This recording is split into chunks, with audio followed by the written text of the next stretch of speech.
आप देख रहे हैं एबीएन महाराष्ट्र। मैं हूं आपके साथ मुनीर आरिफ खान।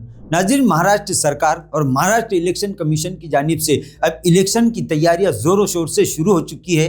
कल जैसे ही इलेक्शन कमिश्नर की जानिब से पूरे महाराष्ट्र के म्यूनिसिपल कॉरपोरेशन के इंतखाबात का ऐलान और शेड्यूल जाहिर किया गया, उसी के बाद से सियासी माहौल पूरी तरह से गर्म हो चुका है पूरे महाराष्ट्र में। जहां महाविकास अघाड़ी इस तरह का दावा कर रही है कि इस मरतबा म्यूनिसिपल कॉरपोरेशन के इंतखाबात में महाविकास अघाड़ी का पलड़ा भारी रहेगा, तो बरसरे इख्तिदार सियासी पार्टियां अब इस बात का दावा कर रहे हैं कि जिस तरह से लोकसभा के इंतखाबात में, इसी तरह से असेंबली इलेक्शन में और अब लोकल बॉडीज के इंतखाबात में भी बीजेपी को आवाम का पूरा इत्मीनान हासिल रहेगा और आवाम पूरी तरह से बीजेपी के हाथ में इख्तिदार दे सकती है। इस तरह का दावा बरसरे इख्तिदार सियासी पार्टियों की जानिब से किया जा रहा है। वहीं महाराष्ट्र के साथ साथ औरंगाबाद शहर की अगर बात की जाए तो औरंगाबाद शहर पर सबकी निगाहें टिकी हुई है, क्योंकि ये एक ऐसा शहर है कि यहाँ की सियासत का असर पूरे महाराष्ट्र की सियासत पर पड़ता है। यही वजह है कि महाविकास अघाड़ी, महायुति, इसी तरह दीगर तमाम सियासी पार्टियां औरंगाबाद शहर पर अपना फोकस कर चुके हैं। मजलिस-ए-इत्तेहादुल मुस्लिमीन के रियासती सदर इम्तियाज जलील ने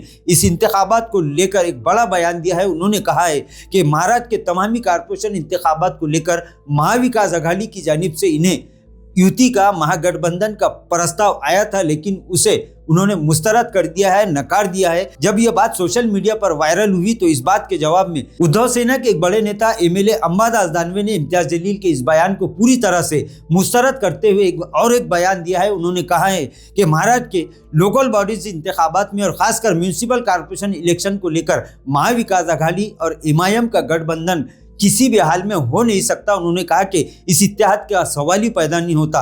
उन्होंने कहा कि एमआईएम और महाविकास अघाड़ी के सियासी जो भी नजरिए है वो अलहदा है, लिहाजा दोनों के दरमियान इत्तेहाद का सवाल ही पैदा नहीं होता। एक तरफ साबिक रुकन पार्लियामेंट इम्तियाज जलील ने इस बात का दावा किया है कि महाविकास अघाड़ी ने इन्हें कॉरपोरेशन इंतखाबात को लेकर युति करने का प्रस्ताव दिया था, जिसे उन्होंने खुद मुस्तरद कर दिया है। जबकि अंबादास दानवे ने इम्तियाज जलील के इस बयान को गलत बताते हुए कहा है कि इस तरह का कोई भी इत्तेहाद का मामला मजलिस-ए-इत्तेहादुल मुस्लिमीन और महाविकास अघाड़ी के दरमियान नहीं चल रहा है। ऐसा कोई चांस नहीं, यमान से साथ हमारा कोई भी कौन सी भी अलायंस होने के बिल्कुल चांस 0% है।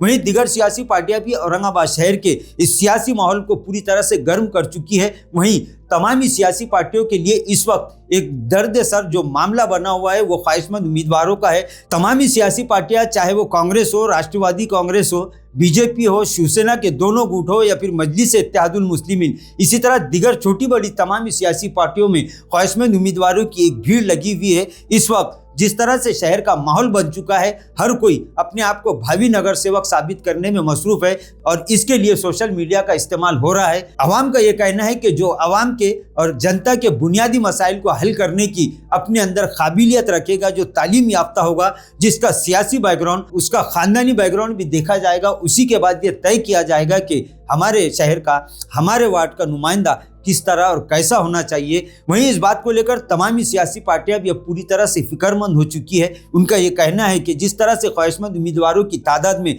इजाफा हो चुका है, उसे देखते हुए अब हाई कमान इस बात को लेकर भी मंथन में मसरूफ हो चुका है और बहुत जल्द इस मामले को लेकर तमामी सियासी पार्टियों की जानिब से अपने अपने उम्मीदवारों की फहरिस्त जाहिर की जाएगी और उसी के बाद औरंगाबाद शहर की सियासत का पूरा नक्शा आवाम के सामने जाहिर हो जाएगा। लेकिन जहाँ तक तमामी सियासी पार्टियों की और ख्वाहिशमंद उम्मीदवारों की अगर बात की जाए तो सभी अपने अपने तौर पर तैयारियों में मसरूफ हो चुके हैं। लेकिन ये बात भी आवाम की जानिब से सामने आ रही है और लगातार इस मामले को लेकर जनता की जानिब से बयानात भी सोशल मीडिया पर भी वायरल हो रहे हैं कि इस मरतबा म्यूनिसिपल कॉरपोरेशन में जनता और औरंगाबाद शहर की आवाम नए चेहरों को भिजाने का मन बना चुकी है। इस मरतबा नए चेहरों को म्यूनिसिपल कॉरपोरेशन में औरंगाबाद शहर की और तमामी वार्डों की आवाम की नुमाइंदगी करने का मौका मिल सकता है। इस बात के संकेत मिलना शुरू हो चुके हैं। लेकिन अब देखना ये है कि पार्टियां किन किन उम्मीदवारों को टिकट देती है और क्या जनता इन्हें कबूल करती है, ये सबसे बड़ा सवाल है। इसके लिए आवाम को कुछ दिन इंतजार जरूर करना पड़ेगा। आगे आगे देखिए कि होता है क्या। नाजरीन, आज के लिए बस इतना ही। फिर मुलाकात होगी कुछ नई वीडियो के साथ। तब तक के लिए हमें इजाजत दीजिए। अल्लाह हाफिज।